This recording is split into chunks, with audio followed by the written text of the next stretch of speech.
Hello. Our today's topic is organic chemistry is the study of carbon.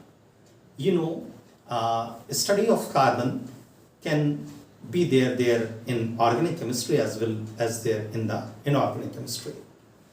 In the beginning of this chemistry, what it was said that compounds of carbon with hydrogen, oxygen, nitrogen, sulfur, phosphorus, fluorine, chlorine, bromine, iodine. If carbon combines with any of these elements, then the compound formed will always be organic compound. And as we know, study of organic compound is organic chemistry. So from this definition, compounds of carbon with oxygen, that is CO and CO2, it must be organic in nature, but was not organic.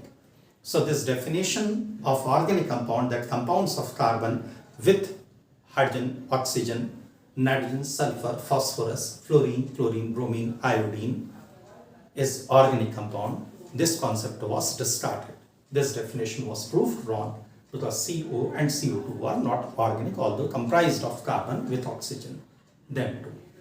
So the modern definition after this definition was given that compounds of hydrocarbon and their derivatives.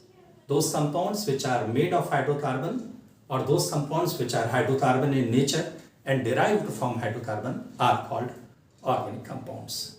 Organic means living. Organic means life. There is no organic compound in which carbon is not there. Carbon is the most abundant element there in the organic world. Second most abundant element there in the organic world is hydrogen, and third most abundant element there in the organic world is oxygen.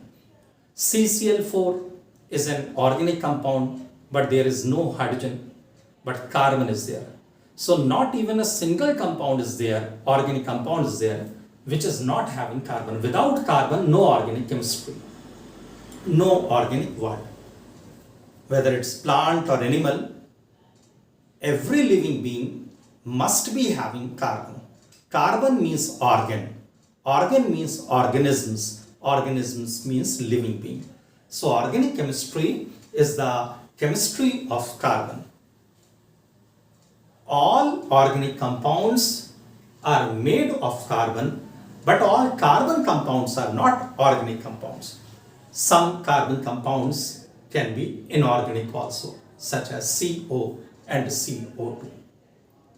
So there is not even a single organic compound which is not having carbon. The Berzelius vital force theory also we know that inside the living being there is a special kind of force. That force is responsible for the formation of organic compounds inside the living beings.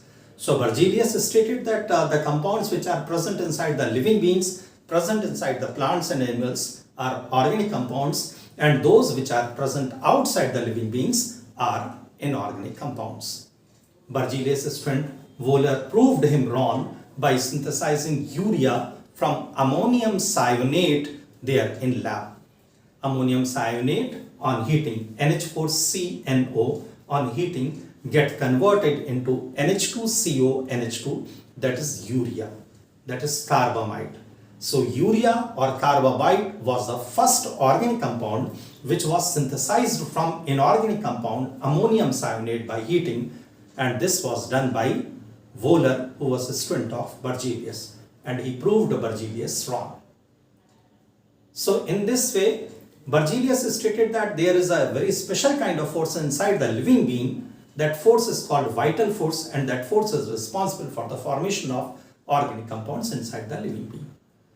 So this is all that organic compound, organic chemistry is the chemistry of carbon. Or organic compounds are always made of carbon. Other than carbon, many more elements can be there, but without carbon, no organic compound or no organic chemistry can ever exist. Fine. Thank you very much.